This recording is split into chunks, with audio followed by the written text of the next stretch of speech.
contested. The enemy has an RCH. The enemy controls the zone. Your team is utilizing Thor. The enemy launched a counter UAV. Team, we control the zone.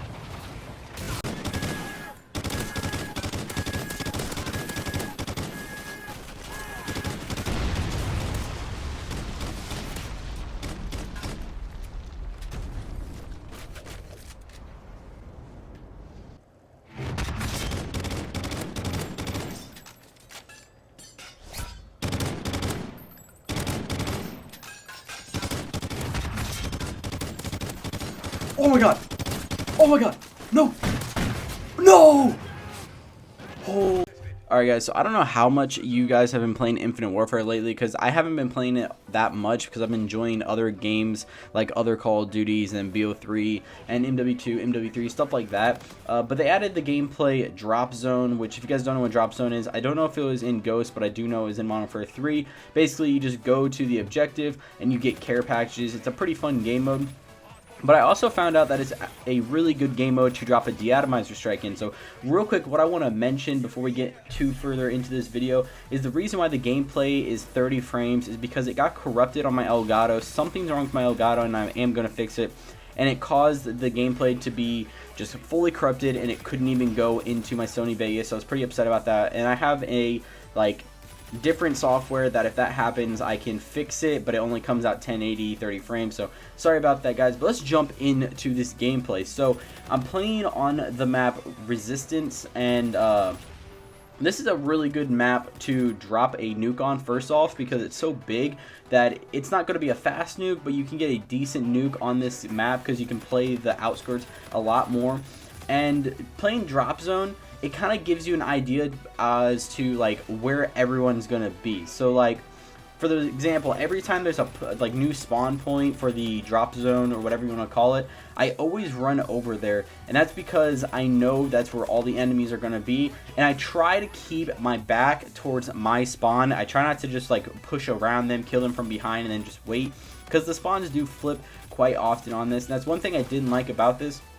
And I was going to go try to get a different map to kind of get a gameplay on. I was doing one on Genesis and I got to a 20 and the game ended because I joined late. And as you guys saw at the beginning of the video with that opener clip, that you can literally set this up to where they are spawning in front of you and you can just kill them as they're spawning. So it's a really fun game mode in my own opinion. Also, if you're just not the greatest and you can't pull off your own advanced UAV or your own warden or something like that to cover your back, you jump in the hard point or whatever you want to call it, because the gameplay announcer calls it a hard point. I don't know why, but you jump into this little point area and you can get an advanced UAV, you can get an Apex, RC8, wardens, you can get every single score streak in here, and it can help you get your nuke. And I've done this multiple times where I've been playing and my teammates have been playing for the objective and I wasn't, and they have gotten me 2 or 3 advanced UAVs before. So if you're playing with a group of friends and you guys kind of want to take turns on who can get their nuke or something like that,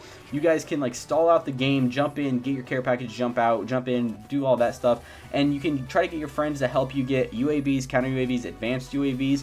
Now the class setup that I'm using in this game is my normal class setup where I have hardline, but I want to give you guys a better class setup. So this is a class setup that can really work with any weapon. I'm just going to give you the perks. That's the main thing. The perks that you guys should be running when you guys are playing Drop Zone is Ghost, because if they get a UAV, you want to be able to stay hidden from it. Blind Eye, so if they get a Warden, a Vulture, mainly the Vulture, because the Vulture is the most annoying.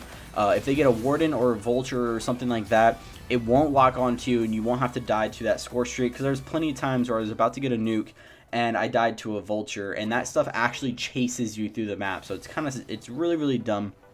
And then the second perk would be Scavenger, obviously, because you're not playing hardcore. You're going to have to put a lot of shots into people, and you don't want to risk running out of ammo and then losing your nuke. And then thirdly, or the third perk you want to run in the perk 3 slot is Hardwired. Now, the reason why you want to run Hardwired is because if someone gets a counter UAV on you, if they get a counter UAV, they're going to block your UAV. With hardwired, that completely counters it. You won't get your UAV blocked, so you'll have a constant UAV when you're playing, and it's definitely worth using. And that's why I'd say give this game mode a try. It's kind of difficult playing solo, I'm not going to lie. It wasn't the easiest thing to do. I got this gameplay right here.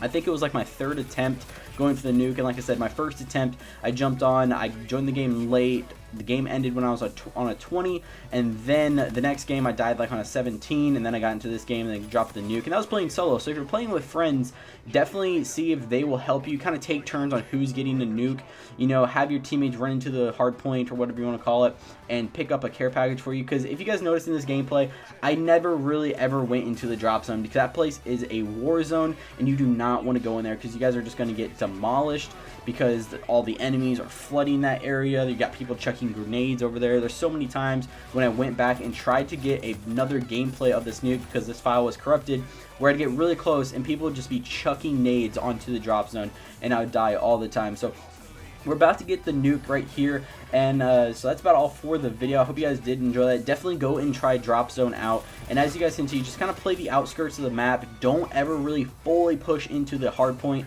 unless you guys absolutely know your guys, like your gun skill, you're comfortable with it, and that you can take on like a 1v1 fight or something like that. But yeah, I hope you guys did enjoy today's video. If you guys did, please drop a like on it. Comment in the comment section below if you guys have dropped a deatomizer strike on drop zone yet. This is my second one, I believe. I dropped one on stream, and it was my very first try ever playing drop zone on stream, and I dropped a deatomizer strike. And so I really do enjoy playing this game mode. I think the way the care packages come down, I think they should come down a little bit faster, but besides that, hope you guys did enjoy that, and we'll see you in the next video, guys. Peace out.